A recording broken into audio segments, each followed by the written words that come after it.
चीन में भारत ने आखिरकार जॉइंट स्टेटमेंट साइन करने से इनकार कर दिया है। जानेंगे आखिर क्या है मामला, आइए जानते हैं इन खबरों को विस्तार से। चीन में हुई संघाई सहयोग संगठन के रक्षा मंत्रियों की बैठक में भारत ने जॉइंट स्टेटमेंट पे साइन करने से इनकार कर दिया। गुरुवार को हुई बैठक भारत की तरफ से रक्षा मंत्री राजनाथ सिंह ने हिस्सा लिया। उन्होंने बैठक के आखिर में जॉइंट स्टेटमेंट पर साइन करने से इनकार कर दिया। ये फैसला इसलिए लिया गया क्योंकि बयान में आतंकवाद के खिलाफ भारत की चिंताओं को पूरी तरह शामिल नहीं किया गया। बैठक रक्षा मंत्री राजनाथ सिंह ने कहा कि पहलगाम आतंकी हमले का पैटर्न भारत में लश्कर तैयबा के पिछले आतंकी हमलों जैसा था। सीमा पार से होने वाली आतंकी हमलों को रोकने के लिए अपने अधिकार का इस्तेमाल करते हुए भारत ने 7 मई 2025 को ऑपरेशन सिंदूर को अंजाम दिया था। कुछ देश सीमा पार आतंकवाद को अपनी नीति मानते हैं और आतंकवादियों को पनाह देते हैं, फिर इसे इनकार करते हैं। इसे डबल स्टैंडर्ड के लिए कोई जगह नहीं होनी चाहिए। उन्हें समझना होगा कि अब आतंकवाद के एपिक सेंटर सेफ नहीं है। इस बैठक में पाकिस्तान के रक्षा मंत्री ख्वाजा आसिफ भी मौजूद थे। राजनाथ ने कहा कि एससीओ को ऐसे देशों की आलोचना करने में संकोच नहीं करना चाहिए। उग्रवाद और आतंकवाद सबसे बड़ी चुनौती है। राजनाथ ने आगे कहा कि मेरा मानना है कि सबसे बड़ी चुनौती शांति, सुरक्षा और विश्वास की कमी से संबंधित है। इन समस्याओं की असल वजह कट्टरपंथ, उग्रवाद और आतंकवाद से बढ़ोतरी है। इन चुनौतियों से निपटने के लिए निर्णायक कार्रवाई की जरूरत है। हमें अपनी सामूहिक सुरक्षा के लिए और संरक्षा के लिए इन बुराइयों के खिलाफ अपनी लड़ाई में एकजुट होना चाहिए। आतंकवाद के खिलाफ जीरो टॉलरेंस होना चाहिए। राजनाथ ने कहा कि भारत की आतंकवाद के खिलाफ जीरो टॉलरेंस नीति आज हमारे एक्शन में भी नजर आई है। इसमें आतंकवाद के खिलाफ स्वयं की रक्षा करने का हमारा अधिकार भी शामिल है। हमने दिखाया है कि आतंकवाद के केंद्र अब सुरक्षित नहीं है।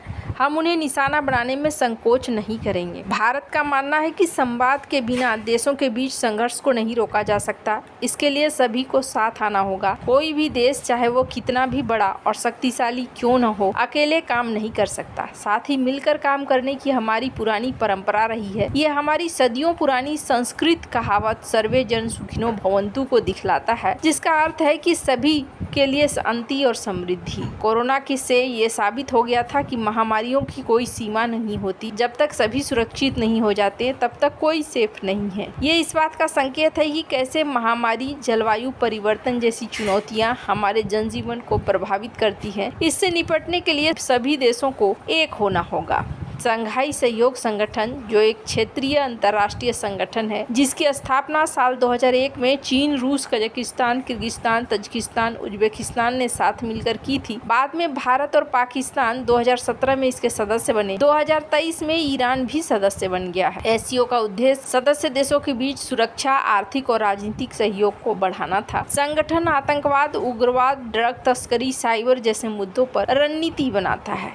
खैर, अब यहाँ पर अगर बात करें तो भारत, चीन, रूस, ये 3 देश हैं जिनकी अर्थव्यवस्था ट्रिलियंस डॉलर है। बाद बाकी ईरान भी यहाँ पर एक अच्छा खासा पोजीशन रखता है। तो यहाँ भारत ने अपनी बात को साफ तौर पर कहा है। वैसे आपको बता दूं, पाकिस्तान के लिए समस्या ये है कि पाकिस्तान को एक बार में बातें समझ में आती नहीं है। पाकिस्तान अपने हिसाब से चीज़ों को लेकर चलता है।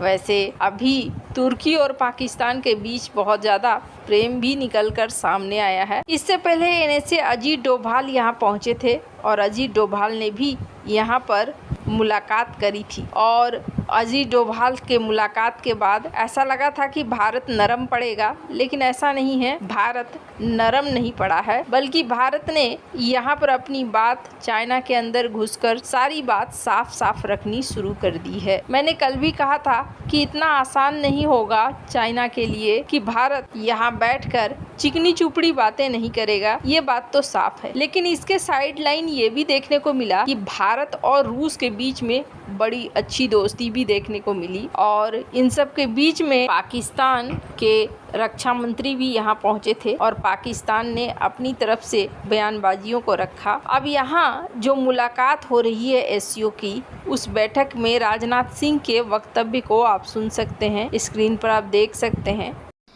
It is imperative that those who sponsor, nurture and utilize terrorism for their narrow and selfish ends must bear the consequences.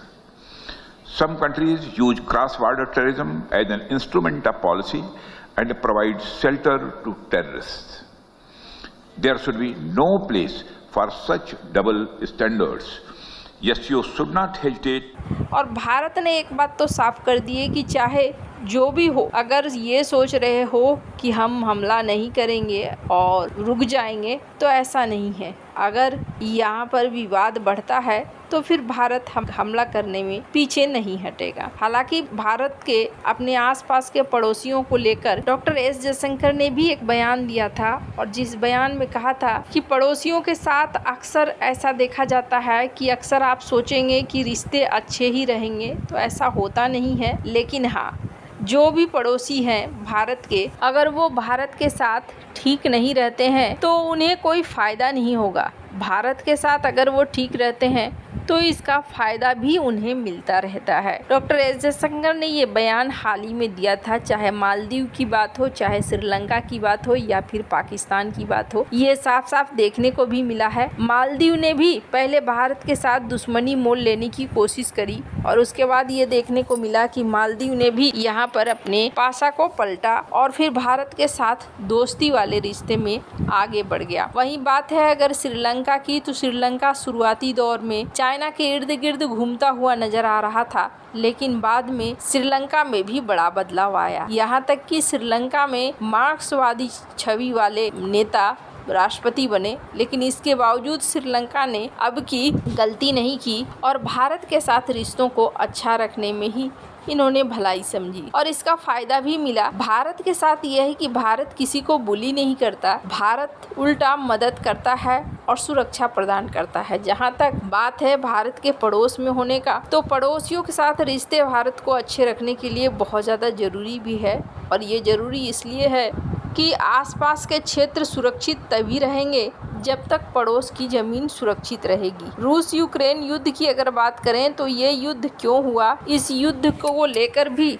स्पष्ट है कि इस युद्ध के पीछे भी कारण यही है कि अपने बॉर्डर को सुरक्षित करना चाहता था रूस, और रूस चाहता है उसके बॉर्डर के आसपास नाटो न हो, और यही एक बड़ी वजह भी बनी जिसकी वजह से ऐसा देखने को मिला कि रूस यूक्रेन में युद्ध तक चल हो गया, और ये युद्ध एक लंबा युद्ध रहा। वैसे भारत पाकिस्तान का मामला, एससीओ की बात जहाँ तक है, एससीओ में भारत की एंट्री करवाई थी रूस ने, और रूस ने ये एंट्री चाइना को बैलेंस करने के लिए ही करवाई थी, और अभी भी यही चीज देखने को मिल रहा है। वैसे तो रूस ये कह रहा है कि चाइना, रूस और भारत का RIC एक बार फिर से एक्टिव होना चाहिए, लेकिन चाइना की जो करतूतें हैं उसे देखकर ऐसा नहीं लग रहा है। चाइना पाकिस्तान को खुश करने के लिए जॉइंट स्टेटमेंट में इस तरह की चीज़ें जो आतंकवाद से रिलेटेड हैं और भारत के मुद्दे हैं उसको शामिल नहीं कर रहा है। इससे साफ साफ दिख भी रहा है कि चाइना अपनी मोनोपोली चलाना चाहता है। वैसे